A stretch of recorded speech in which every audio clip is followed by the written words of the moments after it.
Well, welcome all to the SnailTrail4x4 podcast. If you like going off-roading in Toyotas, wrenching on Toyotas, camping in Toyotas, and maybe even poking a little bit of fun at Toyotas, and of course, hearing about how fantastic the New Year's are. I guess, yeah, we are New Year's, huh? Almost coming up. A few more days. No, this is New Year's, isn't it? Nope.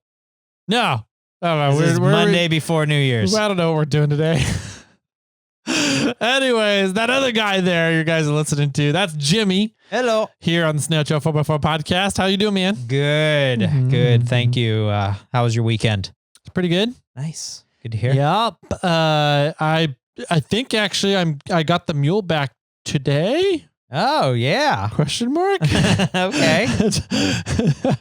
If not, then I got it back on Friday? Question mark? I'm excited to see it. Oh, man. I got some pictures. Okay. That's all I got to say. That's it. That's all the words you need to describe it. Sounds good. Whatever that word is, you can describe it. How do you spell that? I don't know. That's a good question. Yeah, man. I'm excited for how that's coming along. Let's see. What else do we got going on? We are the Monday after Christmas before New Year's. So we are still in December. We're still in December. Yep. Diciembre. We got, I don't know, not a whole lot going on for Monday episode. We decided that we're going to use this holiday time to do a bunch of snail mail episodes. Get caught up on voicemails before we get into 2026. Those of you who said we couldn't do it, shame on you. Having no faith in us. We're just taking the easy way out and doing voicemails so that we can get caught up. No, I really do love doing the voicemails, and we did really want to get caught up. We didn't want to go into 2026 with like 60 voicemails to go through. No, so definitely not. Yeah, we're going to do another episode today of snail mail stuff for you guys. And we're going to get to do a couple of text messages today. Oh, okay. So we'll get into those in a little bit. Before we do, we're getting ready to close out December, which means we have a giveaway getting ready to close up here. We're going to be picking a winner after we get back from New Year's. So that first week of January there, we'll pick a winner from December that's going to win the Vanquish H10 Yokohama Optic. Oh, Optic H10 Yokohama? The RTR. Optic RTR. Dang it. I'm sorry, Brian and Brandon. You need me to fix this?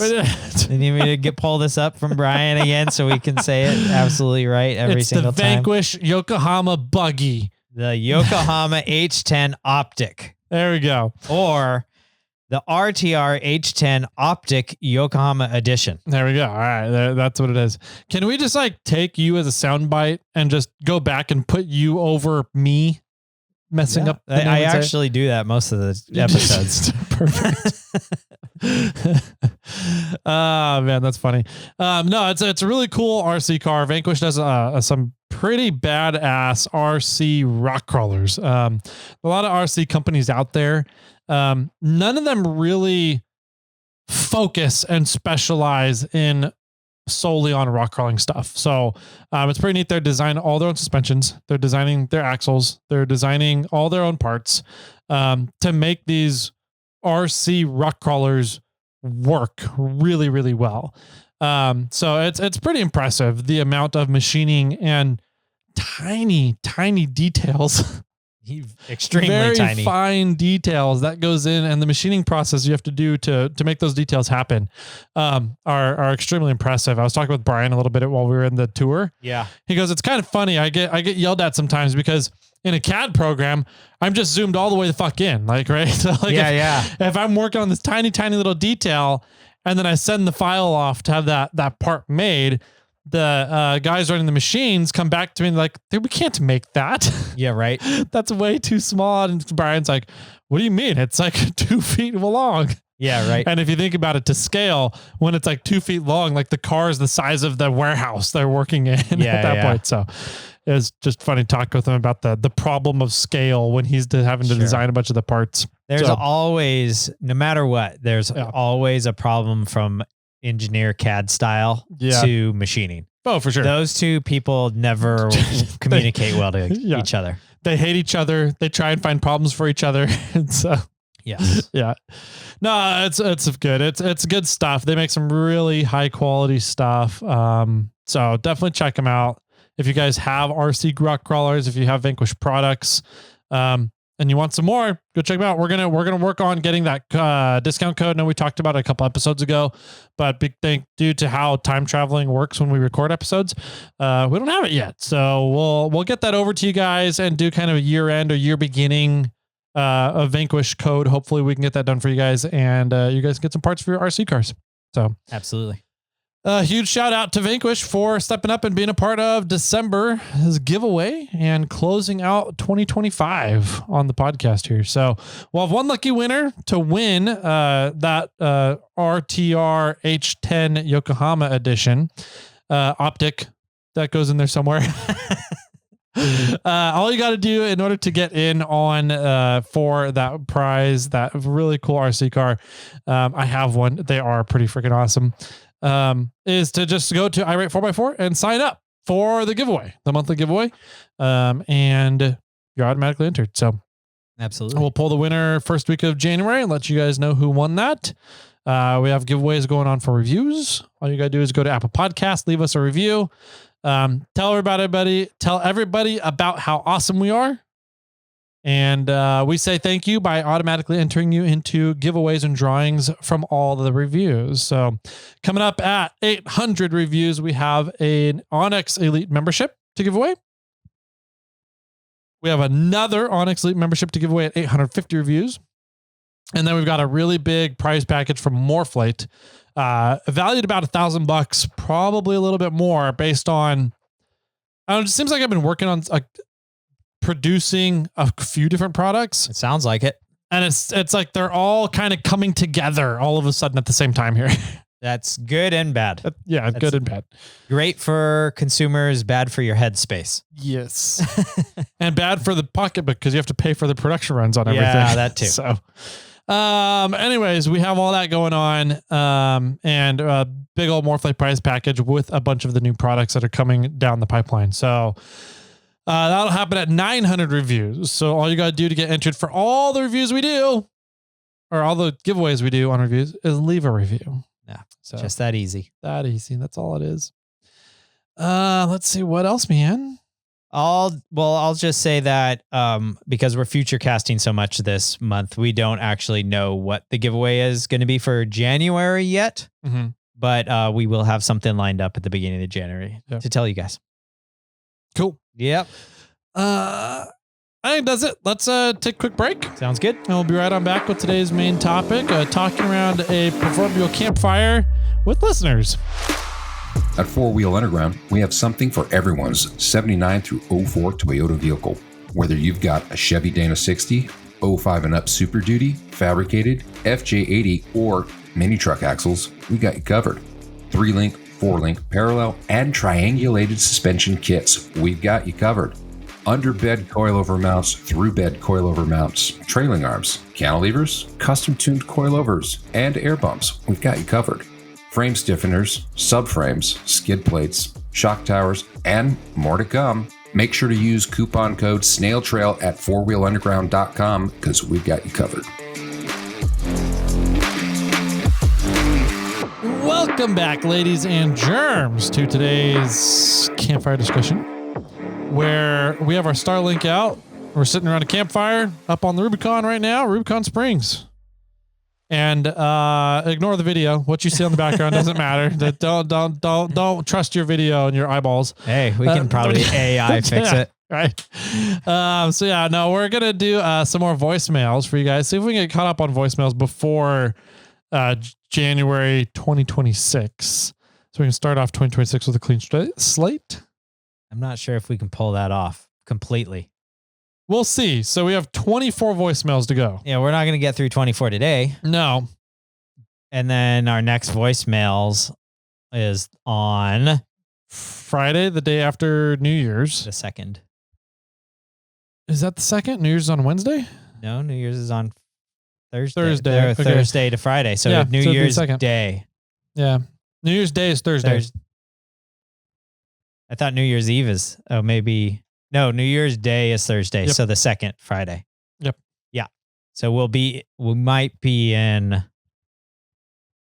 New Year's in January 2026 on the 2nd and finish up. I think we will be. Yeah. All right. But that's great for us. We still have to go through 24 voicemails in 2 episodes. That we could do it. Okay. We Lightning go through, round. Lightning round. We go through like 8 to 10. 8 on a 30-minute episode. Okay. 40-minute episode. Okay. So we should be able to get, if we can get more than that, we should be good. All right. Let's see what we can do. Ready, go.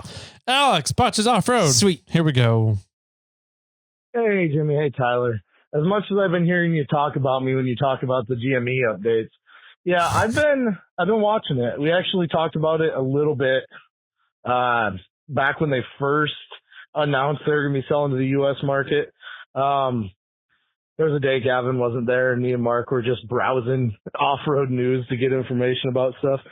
GME is a really cool company. I cannot wait until we're able to use their location tracking. It'd be kind of cool if they could operate kind of like Meshtastic, because then it'd be open source and we wouldn't have to worry of. We'll see. Their location tracking system is a lot more open in Australia than it is here. So I think they're going to have a hard time getting it going, but I hope they can, because it's so much better than almost anything else on the market. Jimmy's just a cool company, man. That if I could afford a new radio right now, I'd be switching from my whatever the hell that is that I've got, MXT275, I believe. I'd be switching that for a GME in a heartbeat. But yeah, GME's pretty cool. And keep crawling. Yeah, keep crawling. Sweet. I like it. I hope you enjoyed the GME episode that we just had there, Alex. And I think you, unfortunately, hear in that episode that we can't do the location tracking here in America yet. I think that there's a way to do it, but it's going to require them to have dual VFO radios, which they said they don't have, and they're not looking into, because you can do data protocols using MERS, which is multi-use radio service. Okay, yeah. That's the part of the radio spectrum that is made for like garage door openers. Yeah. Gate openers, gate trip wires, perimeter trip lines, whatever it is. Peripheral objects to talk to each other. Yes. Okay. Right. And so that's what radios are doing with radio location finding. They're peripheral objects talking to each other. Right. It is very limited on power. As to how much power you can use on the MERS frequencies. But if you're just looking for kind of immediate vicinity within a mile of each other out on a trail, you should be able to run enough power with good antennas to be able to have location finding on each other. Interesting. On MERS. Well, at that point, you might as well just be running Meshtastic. Not if they can do it all into the same radio. Okay. It just requires them to have a dual VFO radio, dual transmitter radio. Yep. So. And was it just you, but every time he said GME, it sounded like Jimmy, and so I thought he was talking about me? There was a couple times I was like, oh, yeah, he's talking to Jimmy now? Okay, fine. Yeah. All right, it's fine. I don't want to talk about radios, Alex. Yeah. All right. Next up. Yes. Text message. Oh, finally. Okay. So we're up to November 19th. November 19th. It says, Jimmy was talking about putting the Teardrop and Bobcat on a trailer. This is how I get my baby camper and Samurai out. Thanks, Cordell from Wyo. Oh, cool. Did he send a photo? Yeah. That's fun. Samurai's a little... Oh, you turned it off. Oh. You have a... Yeah. You need to turn it back on. Let's see. Samurai's a little smaller than Bobcat. Yeah. But that's cool. That works. At that point, you might as well just take the wheels off the camper and just plop it on the front of your trailer, right? Mount it up on the front of the trailer. That's kind of my I guess that's if you only use that other trailer. Mm-hmm. You just have a camper dedicated to the trailer. Mm-hmm. How long do you think that trailer is? Like a 24-footer? 26 or 8-footer? I would say closer to 28, 30. Yeah. Yeah, because that looks longer than our enclosed trailer. Not by much. I'd say 30 foot, 28, 30 feet. Yeah, that's a long thing. Yeah. Essentially, he has the Samurai hooked up to the teardrop trailer. Then he drove both of them up onto a flat deck trailer. Right. Deck over flat deck gooseneck trailer. So, yeah. Interesting. That's fun. I can imagine backing off of that all at once would be fun. Yeah, I didn't think about that. Jeez. Just go straight, don't turn. Yeah. You got to have a straight lineup for sure. Who was that? Cordell from YO. From Wyoming? Yeah, I'm assuming Wyoming. It's WYO. WYO. Yeah. Cool. Thanks, Cordell, for texting in. That worked out pretty well. Yeah. Next up is our wrong seat lover, Mr. Rhea. All right. Chris Rhea. Yeah. From SoCal. He was just in Baja also. He was, yeah.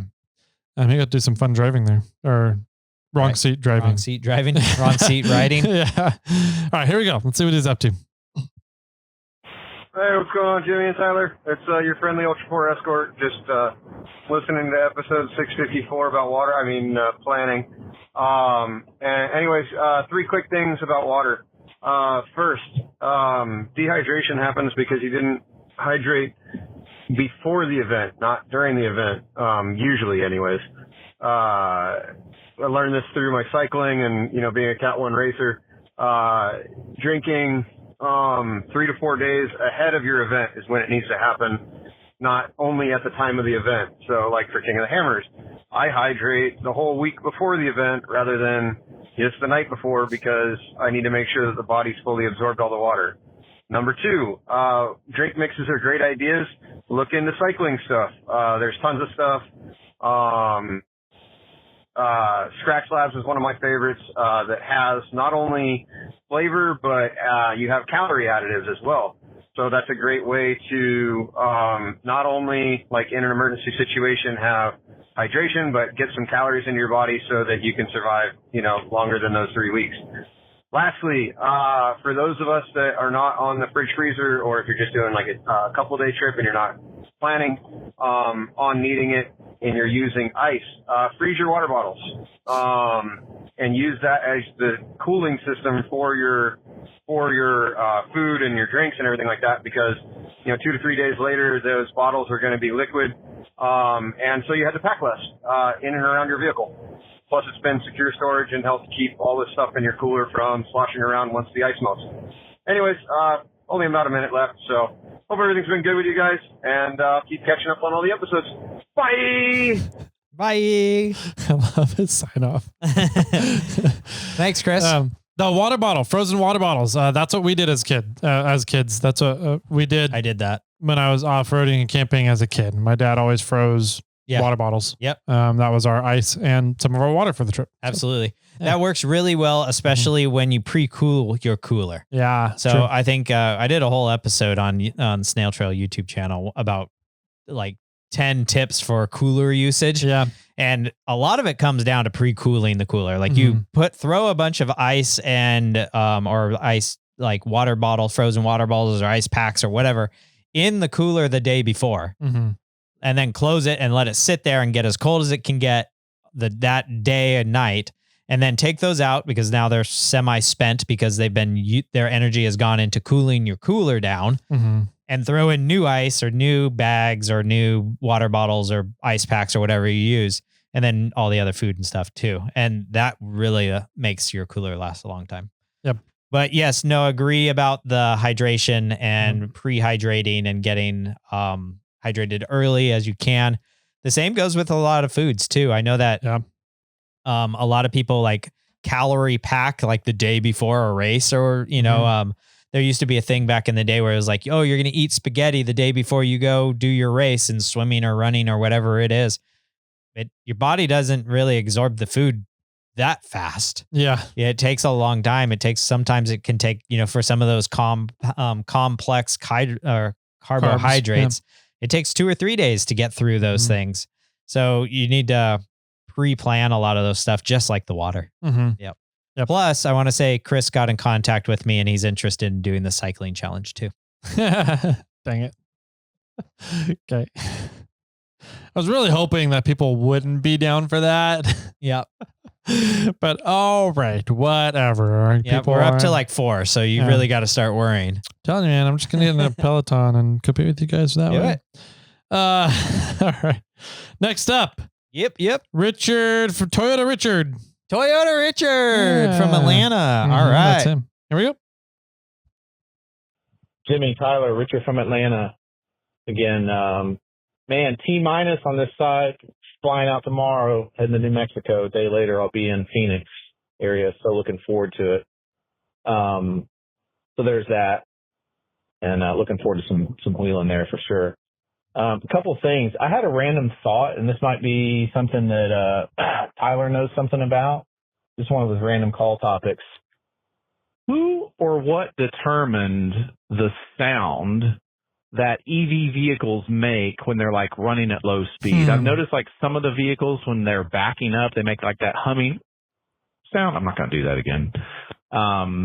I got cut out. But they also like make a sound when they're like kind of coming forward in a parking deck kind of thing. Like, is that like a general sound that all EV vehicles tone that all EV vehicles have to have dictated by like the manufacturers or something? Or like the government or some shit? I was just kind of wondering because it's like an incredibly annoying noise. But then that goes to the other thing. I had called in a few weeks ago about the angled parking situation. I wasn't really referencing, I'm sorry, parking situations where you can pull through and be facing against the angle that you're designed to be parking at. It was more like parking decks. The dumbasses down here in Atlanta, or at least the parking decks that I have to go through, you'll see like, hey, you're supposed to take a left and go kind of up a hill to the next, level or whatever. The spots are angled, so you just easily kind of pull in, whether you're making a right-hand turn, if it's a one-way, or if it's both ways, and obviously they're angled the other way for if you're coming downhill, you can park. But there's consistently people that back into these spots, again, so that when you're leaving the spot, you have to make a super sharp angle, and it just doesn't even make a damn bit of sense. So it's just kind of a stupid question I had. The other thing was, before I hit the 3-minute mark, is, just props out to this Max guy. Max is cool again.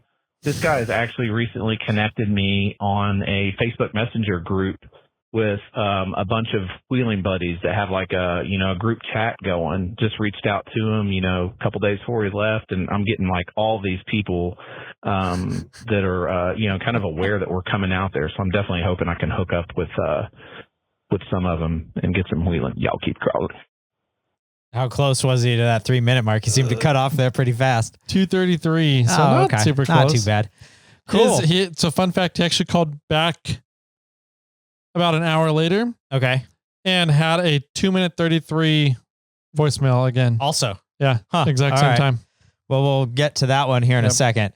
Any info on the noises EV makes? I don't know for sure. I'm 90% certain it comes from the motors running at low RPMs like that. The energy is not being, the voltage energy is not being displaced by the motor. Okay. As if it was spinning a lot. So you end up with this kind of humming, angelic hum. Really? Yeah. I never would have thought of that.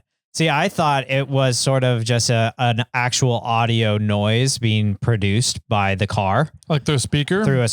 So that that there's an EV nearby. There's an EV that's going slow. Because if it's going fast, you're going to hear the tires. Yeah. Right? And there's an air noise and tire noise. But if something is moving at a slow speed and that it's not really making much noise, you're not going to know it's there. So I think the audio company, which, whoever this is my guess, Richard, this is my guess. The audio company, whoever it is dictating whatever noise that is. And they're just saying, oh, this one, whoever started this, Tesla or whoever it was, said there's an audio noise. We need this angelic hum to come out. I think that a lot of the auto manufacturers have kind of built that into their vehicles too. That makes a lot of sense too. Let's ask our assistant. Our super producer. Where the hell did he go? Ding, ding, ding. Jimmy got it. Yeah? Yep. What does it say? That angelic hum you're hearing is most likely an acoustic vehicle alerting system, AVAS, which is federally mandated artificial sound for electric vehicles and hybrids. Interesting. Here's the key reasons for the sound: pedestrian safety, government mandate, regulations say NHTSA, Europe and other regions say that vehicles need to have these so that people know when there's a EV nearby, driving nearby. And design choice. Manufacturers are given some flexibility in the specific sound they choose, as long as it meets minimum volume and frequency requirements and is recognizable as a vehicle. So I wonder who came up with the angelic hum as the sound for low speed AEV. Yeah. That's weird. Yeah. I would have been like, bah, bah, bah, bah. Right.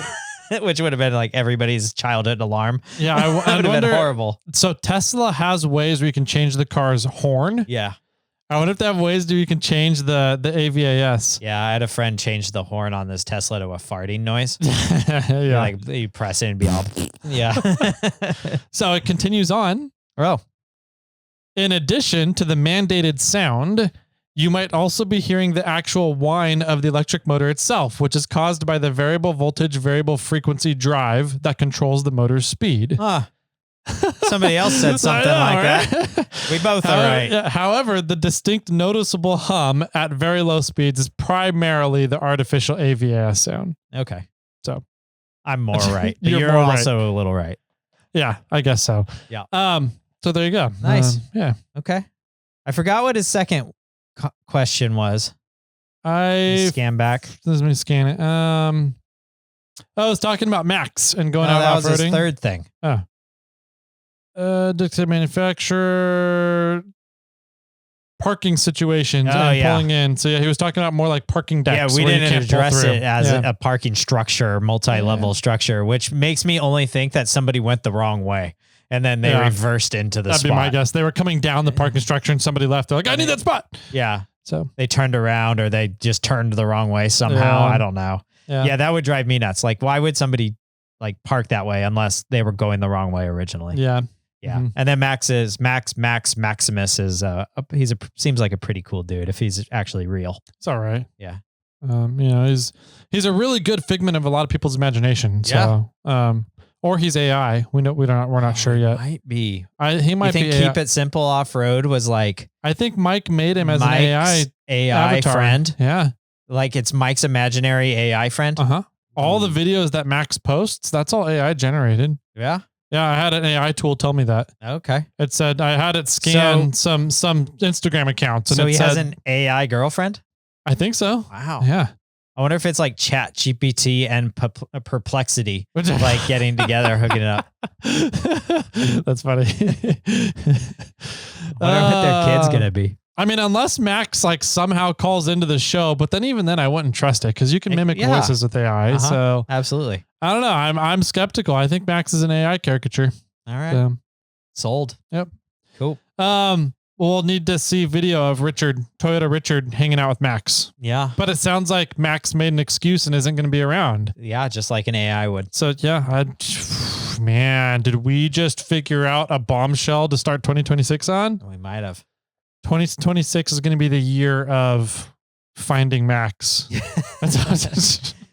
Knowing him, he'll probably be at KOH this probably, year. Yeah. All right. Richard called back. Oh, yeah. Another 233. Yep. About an hour later, another 233. Here we go. Jimmy Tyler, it's Richard from Atlanta again. Man, I'm just breaking all kind of damn snail mail podcast rules, calling in twice in one day. But Shame on you. I had like 3 seconds left. I had to get the hell off the other call. Continuing to talk about our departure and flying out to, out west a little bit and wheeling in Phoenix. A couple things that kind of suck in hearing about y'all's, planning for a trip and all that. I'm like packing a breaker bar, my, snap-on socket set, not socket set, but like the wheel, with the extension, like little flip-around socket, impact sockets that you can use for different lug nuts. I'm taking some zip ties, some stuff like that for the Jeep that we're going to be renting out there, which is on, I think it's got like a metal cloak lift. I've already mentioned that. And, like it's on 37s and stuff. But, yeah, I'm just kind of taking our radios, stuff like that. I mean, I've got Onyx and all that already on my phone and use it, out here east. But, kind of sucks. Like, I can't, not packing my recovery gear, like I've got all the stuff, in our Jeep for when we do go wheeling. And here I am, like going out ways, over there. And there's probably going to be a couple solo days or trips anyway with the wife and I just in the Jeep. For some of these other sketchier areas, I'm trying to get in contact with somebody. Because as it is, the Jeep that we're getting, it doesn't have a winch, which totally sucks. I mean, I didn't use any of that in Moab last year, but I was with a group and, it did pretty well with, the lines I picked and stuff on the difficult trails that we did take. But anyway, there's always that chance. So just wanted to call in and kind of share my frustration with that. But it's like, how do you pack for a trip when you're, used to having stuff and you have to go somewhere and you can't like bring all that shit with you unless you're driving, Anyway, no telling what TSA is going to think when they see like my little pipe bomb looking socket sets and a breaker bar and zip ties and stuff. But, oh well, we'll see how it flies or gets to the plane anyway. But I guess that's it. We talked about the electric vehicle thing before, and where am I at on time here? Still got another 20 seconds. Are you guys going to be coming out with any swag, like Richardson hats, trucker hats, T-shirts, stuff like that? I'd love to support you guys if I could with something like that. And total side note, I continue to get these monster Toyota builds popping up on my YouTube channel. Not quite sure what's up with that. Y'all keep crawling. Instagram knows your true name, Richard. Toyota Richard. The problem is you click on them and you look at them and then the AI of Max and friends will continue to give you those photos because you engaged with them. Mm-hmm. And so the thing is that if you keep looking at Toyotas, it's going to keep giving you Toyotas. It's like herpes. Shit never goes away. Once you look at it once, you never get it to go away. Yeah, something like that. No, that should be fun. I think that, packing for a trip in where you can't pack all your gear. Like, what do you take? I was thinking about that. Duct tape. What is that called? Baling wire a little bit. You can get some rope. You can get, oh my God, what is that called? A gag? A gag? Yeah. A ball gag? Yeah. Okay, sure. There's lots of different tools you can get to freak out TSA, and you can just say, I'm just off-roading. I wonder if there is some sort of option to like ship a small pallet somewhere. And totally have it picked up and then like have it sit there until you go pick it up, and then so like you could have shipped a lot of your tools and things in like a crate of a small little crate or a small little like pallet or something to some location and then gone and picked it up and then then had all of your gear that you sort of normally take and then wheeled around. And then before you left, you need to pack it all back up and ship it back to your house. Yeah. It would have been, you would have needed to do it early, like, a week or so early. And then you won't get it for the next week after you ship it out from Arizona if you're flying back and forth. But you could probably ship something that way there, depending on how much stuff you're shipping. I mean, if you're shipping a lot, you can just rent the whole damn container. Yeah.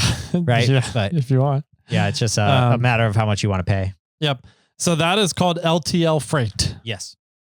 Shipping. That's the service that you would use to ship a single pallet of stuff across country. UPS has started getting more and more into the LTL freight scene. And so their prices are actually fairly good up to about 500 pounds. Once you're at 500 pounds or more, the pricing is better from other companies. Okay. Yeah. But a lot of people know how to use UPS. They're familiar with UPS's system. So with them incorporating LTL freight into their current ground system, it's a decent option for consumers if you want to do something like that. Yeah. So, cool. Yeah. All right. Moving on. Did Richard call back a third time? He did not. Okay. But we have something talking about radios. Goody. Here we go. So I have a question about radios. Sorry, it's not a car question. you have, let's take, for example, two GMRS radios. One's a mobile radio. It's in the car. It's a stronger radio. The other is a handheld. It's not as strong. When the larger radio transmits, it can hit the smaller radio because it's a stronger radio. When the smaller radio transmits, it's a smaller radio. It can't reach it, but the bigger radio, because it's stronger, does it reach out and then pick up that signal from the smaller radio? You know what I'm trying to ask. I hope. Keep crawling. Good question. This is a really good question, actually. Okay. The mobile radio, the bigger radio you have installed in your car, it doesn't necessarily itself pick up signals better than a handheld radio. What it does have, though, is a much bigger antenna. And the bigger antenna with better and higher gain to it in a higher location on the vehicle in order to get further and receive from further the antenna. Or not inside of the metal box of your vehicle. Yep. So the antenna that typically you'll put on your vehicle to work with your mobile higher powered radio, that's what allows you to receive signals a lot better than a handheld antenna would. And a lot of the reason why that conversation can work. Whereas if you have two handhelds and you've got one inside the car and one a mile away, 2 miles away, whatever it is, it's going to be really hard for those two to talk to each other. But you put a bigger, higher powered radio to get the transmit distance with a better antenna for receive sensitivity, then now you can make that two-way conversation happen very easily. I'm glad you got that. Yeah. Because I was following along in the conversation until the last like two sentences. Gotcha. When he was like, the bigger antenna or the bigger unit reaches out and grabs the signal from the small one, and then you can still communicate. I'm like, well, no, that's not how it works. Not quite. Okay. But yeah, I mean, it's so in ham radio, there's things called beverage antennas. I love those. They're fantastic, They're and you can so make them out of tasty. all sorts of different drinks. I don't know why they're called a beverage antenna, but it's essentially a long ass piece of wire, like 100 yards long, like a football field length of wire. Dang. And you put one north-south facing in the cardinal coordinates, and then one east-west facing. Wow. And do they cross center? Yep, they do. Yeah. They're not touching each other. You usually have one at a lower plane, one at a higher plane. Okay. So they're not touching each other, but that's where they are. And so it allows you to pick up multiple frequencies, multiple bands of different frequencies from different polarized transmissions. Got it. And a beverage antenna is kind of this concept of making a very big antenna in order to have better receive sensitivity. Sure. And pick up weaker signals from further away. Okay. So, have you ever played Wisest Wizard? Negative.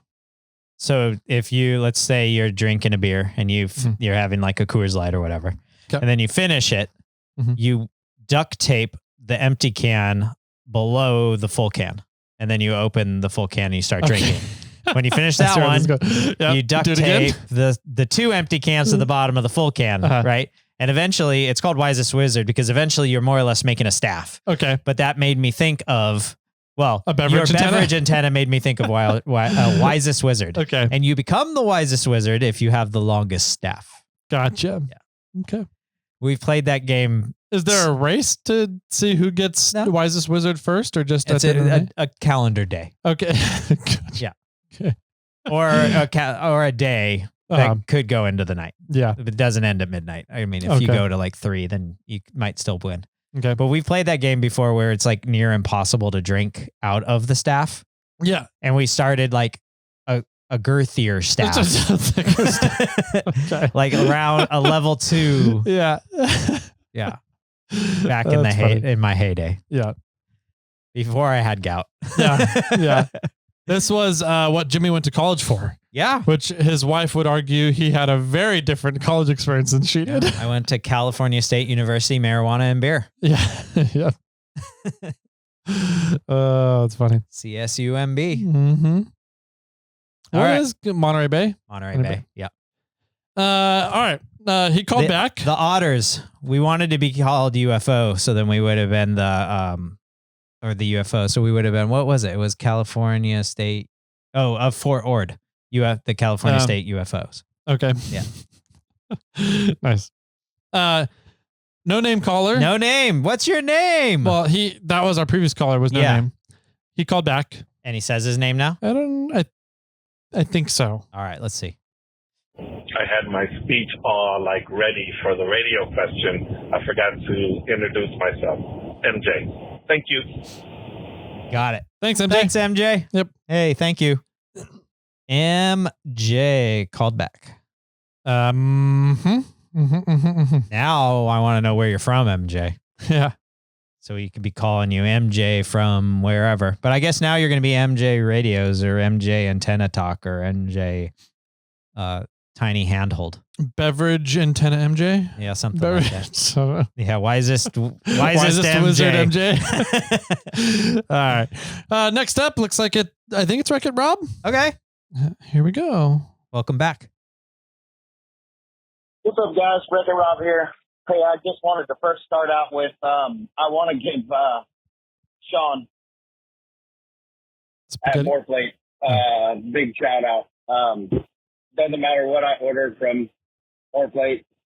That dude gives me a laugh every time he sends me an email to let me know something's on its way. Number two, the camping and glamping thing. My wife is bougie.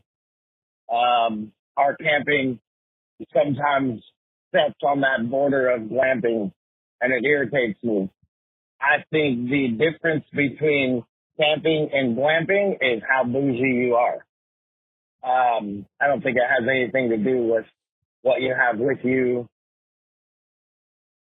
Well, second guessing.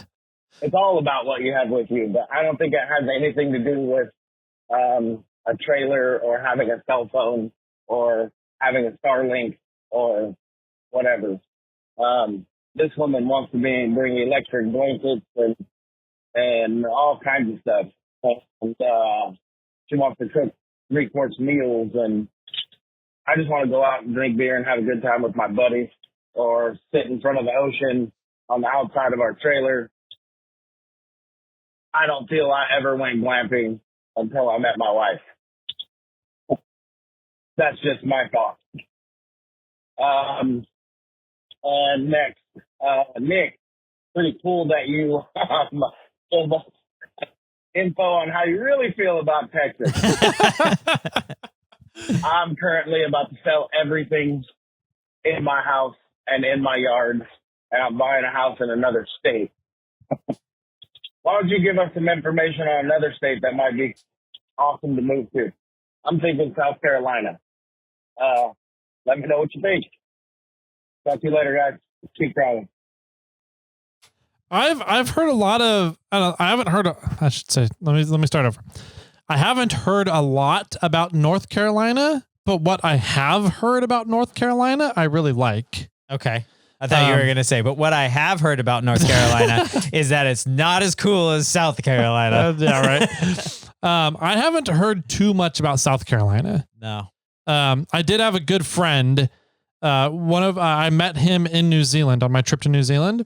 And he was from North Carolina. Okay. And then we kept in contact for like 5 or 6 years after the New Zealand trip. So he's told me a lot about North Carolina. And I'm just like, if there was another state I would move to in the United States, it'd probably be Colorado. Okay. But then next might be North Carolina. I don't know if I would enjoy living in North Carolina long term. Yeah. But I would definitely want to go and spend at least like half a year in North Carolina. I think that would be really cool. There's I don't know much about either of the Carolinas. I did have a lot of fun in Georgia, and I have had a lot of fun in Tennessee. Yeah. And it's that same general kind of area. Yeah. It's beautiful out there. It's like it's always green, but it's usually pretty hot and humid, and not always the best weather. But I mean, there's also times when it's absolutely gorgeous. So I don't know. I mean, Nick, let us know what you think about any other state besides Montana and Texas and California. How about that? Yeah. And then Rob, I'm curious what MF or Sean's sending you. Don't answer that question. That's Perfect. I will say though, if anybody out there wants some really rancid jokes, email Sean at Moreflate. Yeah. He's got some really good bad jokes. Yeah. And following up with camping versus glamping in there, Rob, define bougie. Yeah, because he specifically said, I don't care if you have a cell phone or your Starlink with you. Yeah. But then was like hating on heated blankets. I'm like, hold on, wait a second here. Yeah, what? Like if I had to rank like amenities that you don't really need, I would put Starlink up higher as you don't need it versus a heated blanket. Depending on the weather. Yeah. Depending on the weather. Because like I'm going to have a battery pack, a lithium battery cube with me of some sort. So like, why not take a heated blanket? Yeah. So you're not taking that much extra out of it. I don't, I mean, I've offered numerous times to buy a Starlink Mini, especially when the prices have been going down and then they had their holiday sales and everything. And my wife keeps going, we don't need it. We don't need it. We don't we go out to these places to get away. You know, we don't want to be connected all the time, you know? And I was like, yeah, I get it. But we take a heated blanket or a heated mattress pad in our case. And there's one in the rooftop tent. There's one in our trailer. And to me, that's bougie. Yeah. That's to me, that's an accessory that would define you as glamping and not camping. I would agree. So like I wanted to lay the challenge out to Rob before you leave the state and abandon us.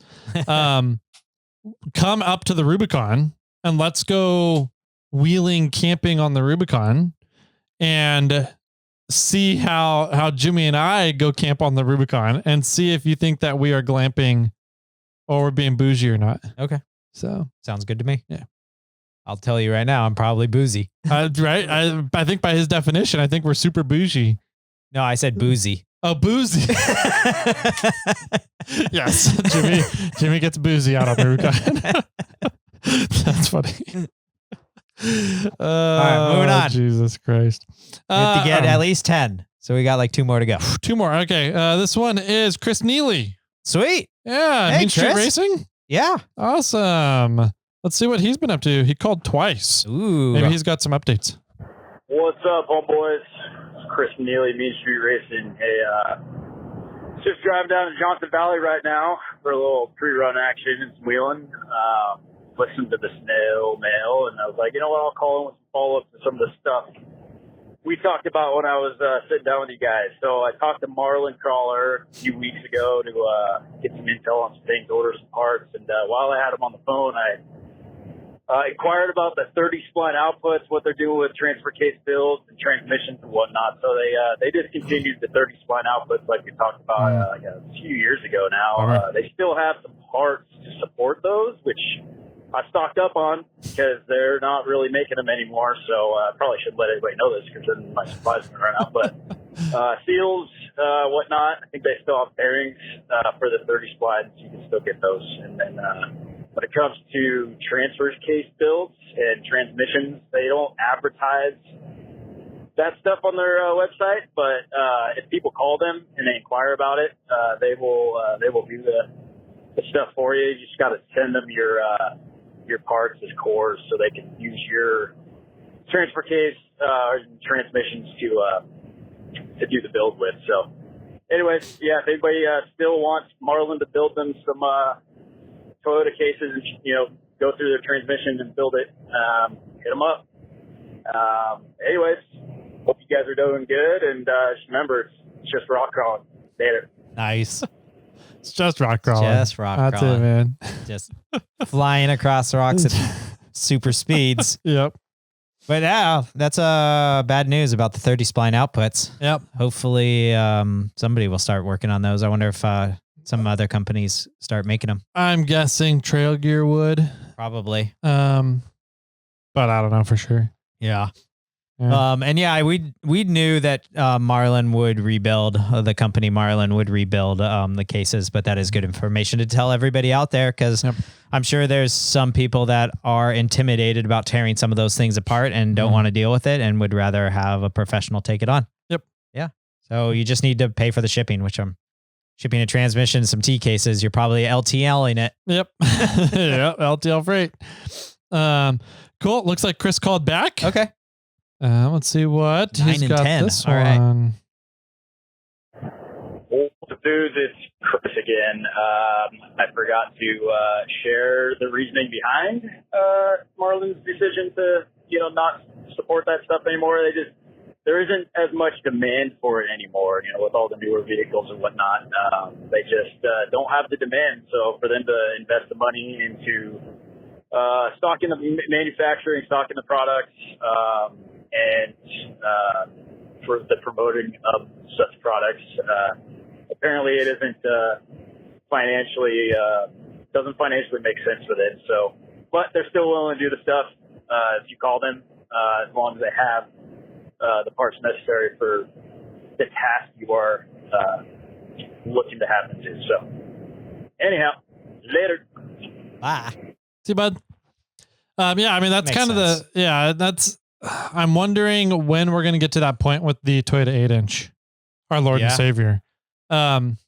See, it's, or even the RF1As. RF1A transfer cases, right? So, we talk about the 05 and up Super Duty axles. One of the really nice things about them right now, and kind of what made me start changing my whole attitude over to people should just pick up a set of those as junkyard axles, rather than trying to continue with Toyota axles and find Toyota 8-inch.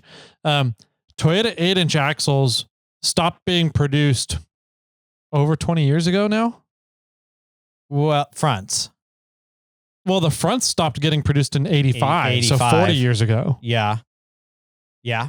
Fronts were 85, God, but that was rears 40 years ago. Toyota mini truck 8 inches went up until 2004. So 20 years ago? Yeah, I guess. Yep. True. So, it's like, they made a fuck ton of them when they made them. But after 20 years, how many of them are still around? And how long is it going to be until companies are like, we just don't sell enough of these anymore because everybody's got 8.4s? Yeah. Right? I think there's some weird editions of 2nd gen and 3rd gens that still had 8 inches. Because I think if I recall, I think Truck Norris's had an 8-inch. Anything with an E-locker until the 8.4 came around was 8-inch. Yeah, still. but he had a limited without an E-locker. Really? And I think he said it was an 8-inch. Really? Yeah, Tacoma? which shocked me. I thought it would have still been an 8.4. Yeah, an 8.4, at least an 8.2. I don't. The 8.2 is more in the Tundras, though. Yeah, I don't. I think it was. I think there's some weird editions of the Tacomas. And 4Runner. Didn't the 4Runner up till 4th gen? No, I don't think so. 4th gen was V8, or that had V8 option. I think the GX 470 had an 8-inch in it. That would be an interesting query to figure out, is like, when was the last 8-inch? Yeah, made. Third member for Toyota made. What vehicle? I bet it got downgraded to like the R R4 what's the RAV4? The RAV4. I bet the RAV4 now has an 8-inch in it. They went up from the 7.5 to the 8-inch. Yeah. Or something like that. Let's see. Super producer. What year vehicle was the last year and model that Toyota made the 8-inch third member in? Toyota used the 8-inch third member in various models over the years, but the last year and model that specifically retained it in a notable configuration can be tricky to pinpoint due to different regional variations and different types of 8-inch members, like reverse IFS or E-locker versions. Common applications include trucks and 4Runners up through the mid-2000s, with some configurations seen even later in specific models. Was there a particular model you were interested in? The North American models. In North America, the 8-inch third member was notably used in the Toyota 4Runner. The last model year for that was around 2009, specifically in the 4th generation models.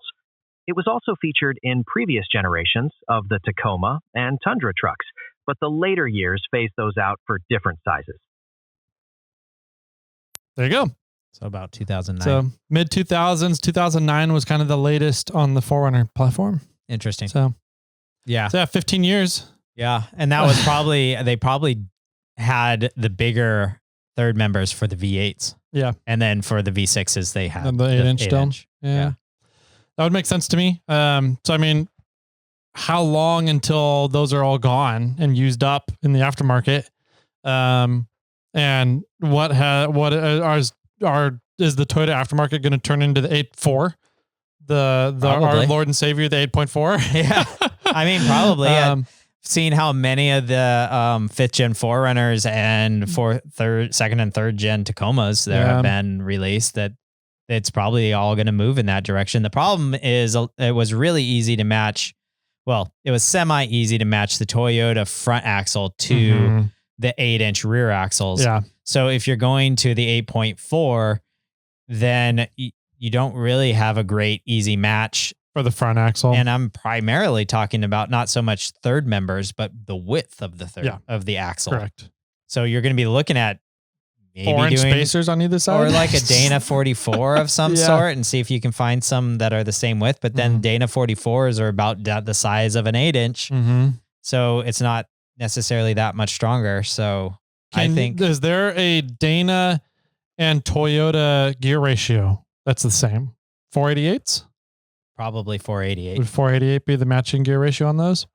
And there's probably like, I don't know if 529s and 538s are close enough.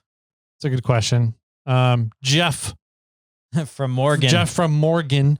You got to call in. Let us know how far off in gear ratio can you be without it causing an issue. Yeah, I've heard it's like down to 1%. Yeah, that's kind of what I was thinking too. And it depends on where you're driving. If you're in the sand, it doesn't really matter. So yeah, there's that. And then with how prevalent 05 and up Super Duty axles are. Yeah. Like it's going to just be the gold standard. I think it's just going to be the gold standard because there's so many out there that they're cheaper than Toyota 8-inch axles almost right now. They're about the same price if you go looking on the aftermarket right now. And yeah, it's junkyards. You can get Sterling 10.5s and their 9.5 fronts pretty much the same price as Toyota axles, if not cheaper, because there's just so many of them out there. Supply and demand. It's like, I get it. That makes sense as to why Marlin isn't carrying those parts anymore. Stuff just gets phased out. And that's also part of the problem as to why Leno's law was trying to get passed, was because old emissions parts for vehicles are getting phased out due to supply and demand. And so if you can't find those emissions parts anymore to keep a vehicle legal by emission standards, then now you have an illegal vehicle that just sits in a garage. You can never take it out anymore. Right. So like, unless you get parade permits. Yeah. So anyways, phasing vehicle parts rant. Boo. Next up. All right. Next up. And do one, maybe two more. Sure. We got a couple from Jeff from Morgan again. Oh. So let's go through maybe his. He called back to tell us about gear ratios. Maybe. We'll see. That was quick. Good job, man. Oh, here we go. I know what this is about. Hey, this is Jeff from Oregon. Rebuttal on your latest snail mail podcast. The Cherokee did come with a 44 rear, late 80s. I forget exactly what years, like 87, I know is one of the years, 87, 88, with a tow package. And they also came with a Dana 44 front. Really? In Brazil. Oh. So you could get them out overseas. Before the TJ Rubicon, I think East Coast Gear Supply used to import them back when their business was like flipping 8.8 Explorer rear ends for TJs and YJs, they also imported those, I believe. I could be wrong if it was them, but somebody was importing them. 9-inch versus 9.5, 9-inch. 9.5, the only way I'd ever build one is if I got a third member with an ARB really cheap. And then I might consider building one for like a 37 to a 38-inch tire because I'm limited to 30 spline axle shafts unless I want to spend another $500 on side gears to go to a 35 spline axle shaft. And at that point, I might as well go 9-inch and save some money. 8-inch high pinion versus 9.5-inch for a front axle application. I'm going to go 9.5-inch because I can load bolt the third member and I think make it stronger than a high pinion 8-inch. Unless I was going to run like a 35-inch tire, then I'd probably go 8-inch. But 9.5-inch gives me a little room to grow. You can load bolt the third member, isn't too terribly difficult. And then, you know, like Tyler said, you could put 35 spline shafts in it, even though then at that point you might as well build a Dana 60 or a 9-inch. But 9.5-inch, I think, gives you a little bit of room to grow over an 8-inch, even in a front application. And Don, rovers. If I hear rover, it's like arguing if the girl's got herpes or genital warts. No matter what, I don't want it. Thanks. All right. Great. Good job, Jeff. I'm curious would you just drill a big hole in the side of the third member, thread it and put a bolt in there? I'm assuming so. I was thinking about that too, because I don't know if you need a special end to the bolt so it's not like threaded on the pinion, or if you just kind of grind it round so it's smoother, or if they make a specific bullnose bolt that you can use in that point, or drill a hole and weld on a nut. Yeah. So you get more threads and then you can put it in, and there's probably a certain spot to do it, which I don't know of, but there's probably a spot where the housing is the closest to the pinion so that you can get the deflection point. Yeah. But there's also probably because deflection is like a bowing of the pinion, right? So you probably want to do it where there's the maximum deflection to keep that strong.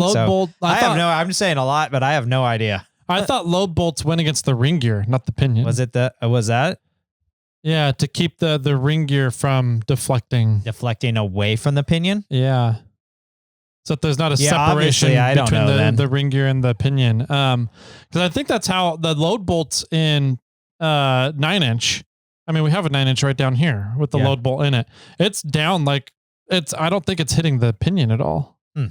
But I could be wrong. I've never been inside of a 9-inch before to look and see exactly how a load bolt works. But there is a couple of articles on the internet from, was it Dana? Spicer? I think it was Spicer, Dana Spicer, about how load bolts don't do anything for you. Because as soon as that ring gear rubs on the load bolt, it's rubbing metal away in either the ring gear or the load bolt. And therefore, when that happens, the load bolt has to be retensioned. Sure. Against the ring gear or the pinion to stop the deflection. And unless you retension it, your load bolt now isn't doing anything. So it made me start thinking as he was talking about that, and we were having this discussion, is there a way to create a load bolt with like the end of it is a ball bearing? So it rolls rather than two metal surfaces rubbing on each other. I thought you were going to say put it on a spring with a really high tension so that it always is it's always perfect pushing, tension. Yeah. I don't know if that'd be a possibility, but that'd be interesting to find out. Yeah, both of them. Yeah. Okay. All right. Should we do one more from Jeff? Yeah. How many did he call back? One or two more times? One after this. Yeah, one after this one. So three times total? Two times total. So this is number 12 here. Last one from Jeff. Okay. Jeff from Oregon, weekly call on Axle Talk. This week we're going to Robbie Wood's Dana 80 dropout, which I know Tyler saw, but figured I'd talk a little bit about the Dana 80 since there is a dropout version now. 11.25 inch ring gear diameter, so we're getting into the bigger stuff, but this is still like OEM gears, nothing like trophy truck-ish. You can get ARBs, Detroit, spools, 35, 37, and 40 spline shafts available. and 617 up to a 617 ratio. So you compare that with the Dana 60 front, or even build the 70 front and get to like 617 gears and have something that's pretty strong if you're running a little motor. I've got a couple more axle talks, and then the pinnacle with the most ground clearance and strength, kind of the best of the two coming up. And remember, Rover means STD and four-wheel drive.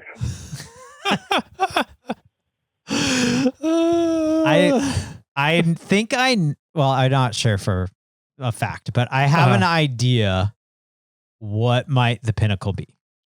What the pinnacle might be. You think so? You have an idea? I think I do. I know an axle that he hasn't talked about yet.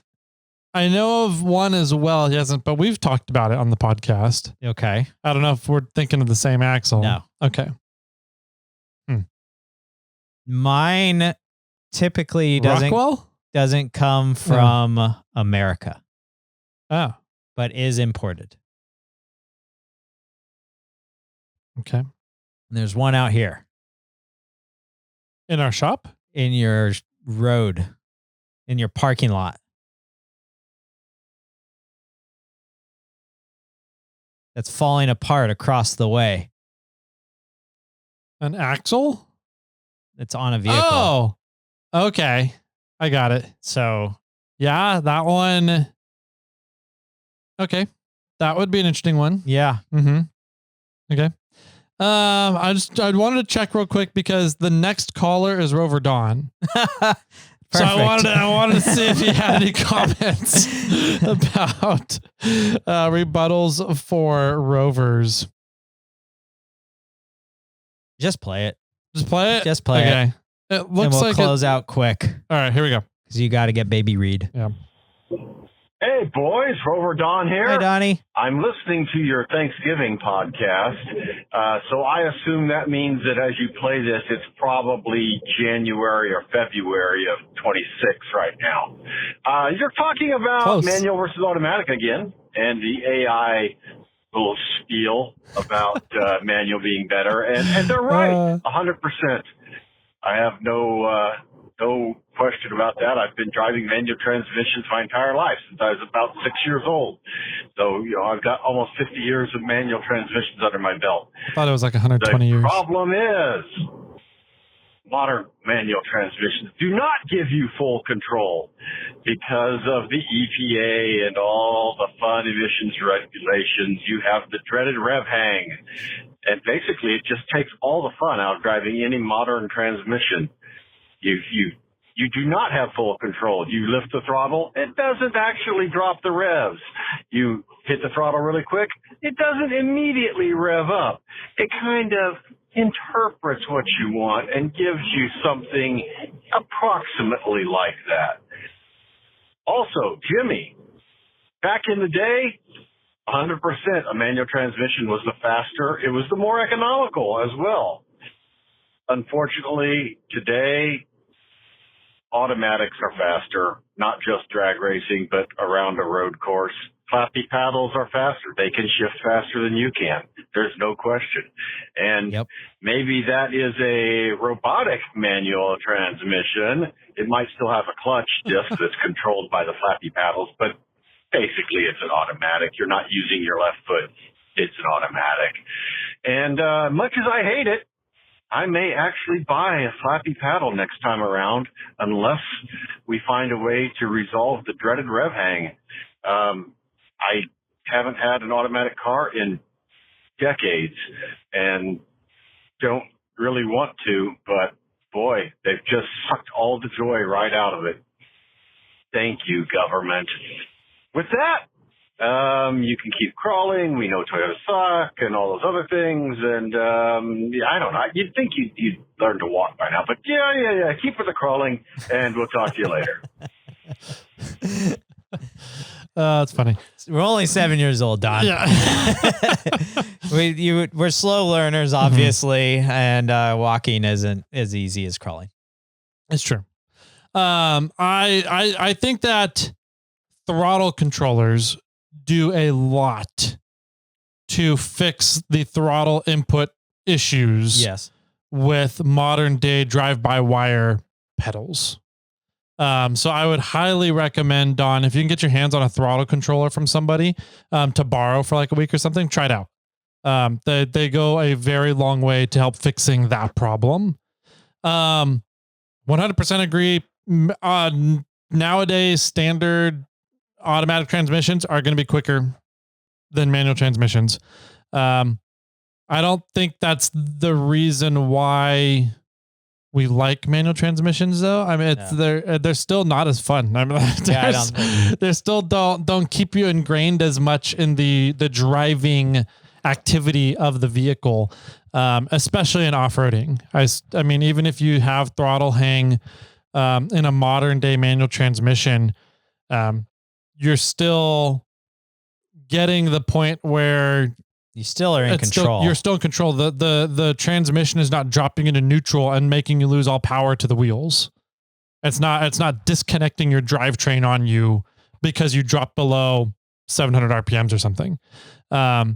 So that's my main issue with the manuals when off-roading, or automatics when off-roading. Sure. So I don't know. I mean, I'm guessing it's true what you said about automatics get better gas mileage than manuals.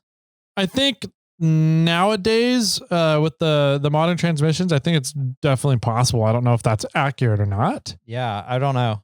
I just know that all the Tacoma owners around me are upset with their gas mileage. And I don't know if it's just because I haven't put things on my roof or I haven't loaded it down with overland gear or changed my gear ratios or whatever, but my manual gets as good or gets better gas mileage than them. And I don't drive the best.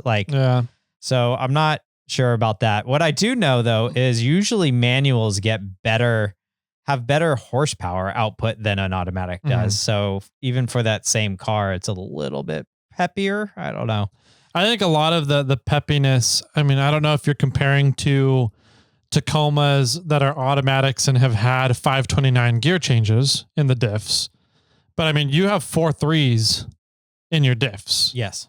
A stock automatic Tacoma has 373s, 350 somethings. Yeah, I think so. They're pretty low. Yeah, they are very low. But I was also like, Clifford is an automatic and it's a dog, but everybody goes, oh, if you had the manual, you'd have, more power and, you get a little bit more power out of it and you can have better torque with that. And it's just, there's not as much energy loss throughout the transmission to the output. It's more gears that are straight power out through for the relatively speaking. Yeah. But, I don't know. It's a fun argument. Yeah. I don't think I ever I'm gonna get an automatic eventually, just because it's easier for the entire family. Because the assistant doesn't want to drive the Tacoma. Yeah. And she can if she has to. Yeah. The mini assistant's probably never going to want to learn on that truck, even though I'm going to teach her. And to be honest, she's never going to need to learn how to drive a manual. Yeah.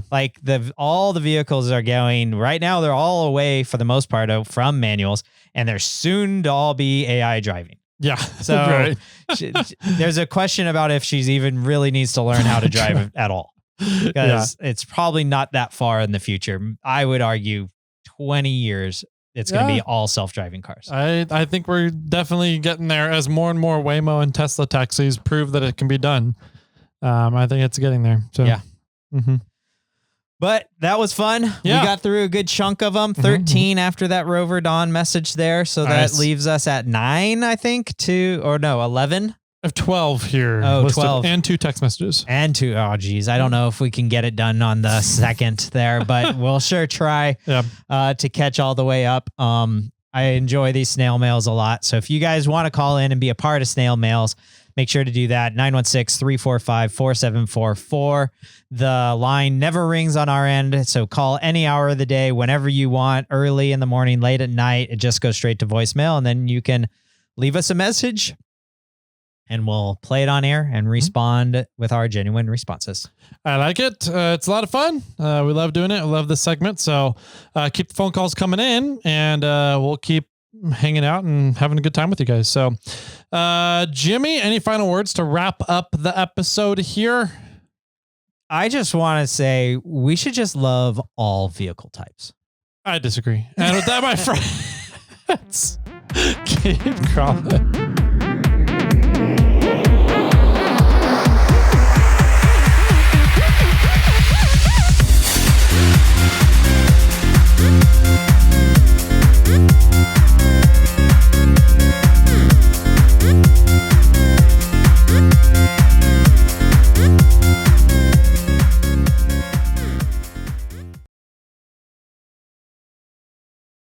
I got one for you.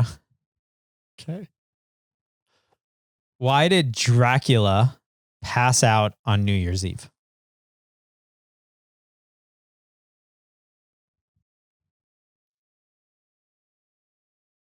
Something about a Bloody Mary. Ooh, that would have been a good one. It's because there was a countdown. Oh, okay. Yeah, that makes sense. Yeah.